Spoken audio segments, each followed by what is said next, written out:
Assalamualaikum warahmatullahi wabarakatuh. Apa kabar pemirsa? Semoga senantiasa dalam lindungan Allah Subhanahu wa taala dan dalam keadaan sehat walafiat. Senang sekali kita berjumpa dalam program Butiran Ilmu, Hasanah Para Pencari Ilmu. Bersama saya Pauline Miranti, dan tadi kita sudah sama-sama mendengarkan lantunan yang indah sekali dari Butiran Band. Sekarang saya mau sapa dulu Mas Trias. Assalamualaikum Mas Trias. Sehat? Alhamdulillah baik. Dan juga ada Mbak Risha, violis kita. Assalamualaikum Mbak Risha. Siap memberikan lantunan yang indah lagi ya? Siap. Dan juga Vina, pelukis pasir kita. Assalamualaikum Vina. Sehat?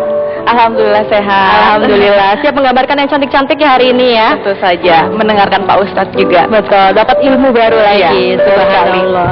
Pemirsa, tema kita pada hari ini adalah keistimewaan salat Jumat.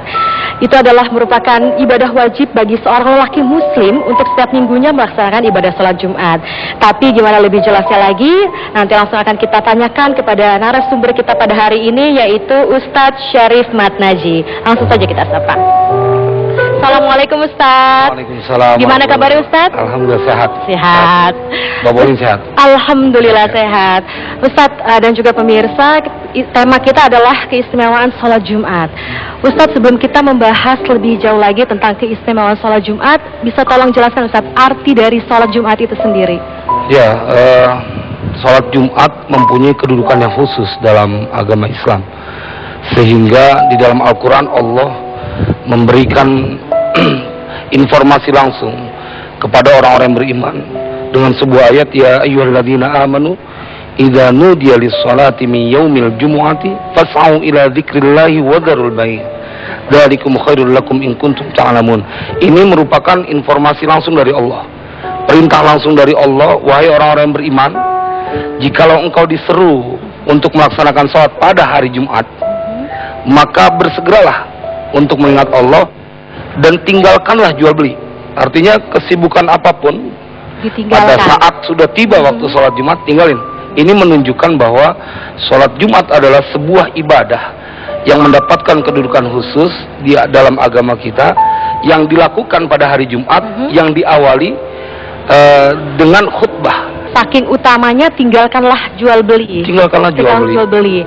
Jadi kalau banyak kita di negara muslim terbesar juga seperti di Arab Saudi, terkadang kalau kita pernah lihat sebuah liputan, kalau mereka meninggalkan tokonya dan berbondong-bondong para pria melakukan ibadah salat Jumat ya Ustaz. Ya, harusnya begitu Mbak Pauline. Cuman sayangnya kebanyakan kita lebih sayang dengan urusan dunianya dibanding dengan janji Allah. Dzalikum khairul lakum in kuntum ta'lamun.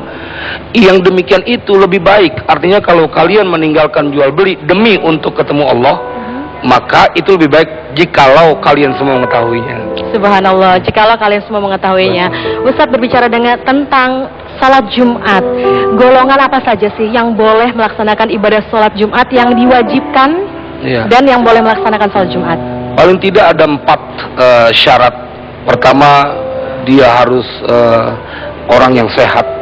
Kemudian yang kedua, kemudian dia harus menetap istiqon.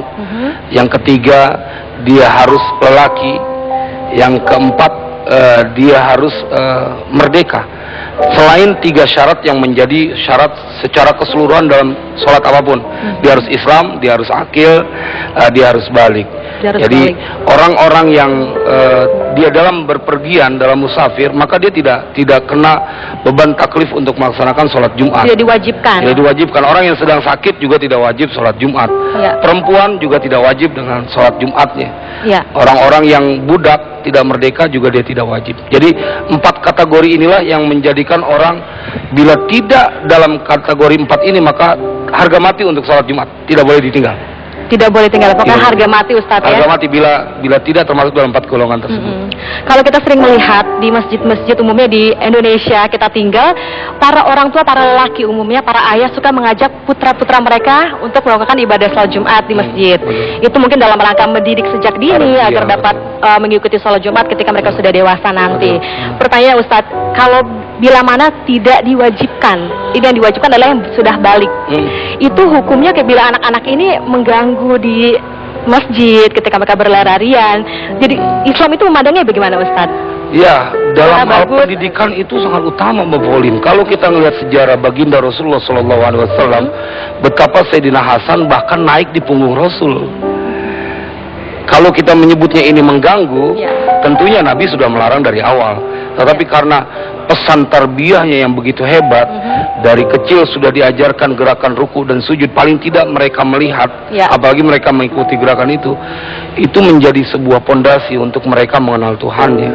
Jadi menurut saya, karena Rasulullah SAW bahkan pernah ditunggangi ketika ruku, ketika sujud oleh Sayyidina Hasan, bahkan beliau berlama-lama dengan sujudnya karena ada cucunya.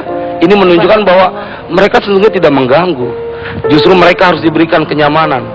Begitu, karena mereka adalah generasi yang akan meneruskan agama Islam. Mungkin justru hal itu dicontohkan oleh Rasulullah. Nabi. Jadi kalau ada orang tua ngajak anaknya sholat ke masjid gitu, itu merupakan bentuk tarbiyah yang luar biasa.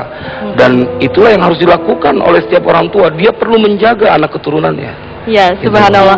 Pemirsa, masih banyak pertanyaan lagi yang ingin saya ajukan. Tentu juga Anda makin penasaran lagi tentang pembahasan kita pada tema kali ini, keistimewaan sholat Jumat. Kita akan lanjutkan lagi setelah jeda iklan berikut ini. Tetap dalam program Butiran Ilmu Hasanah Para Pencari Ilmu.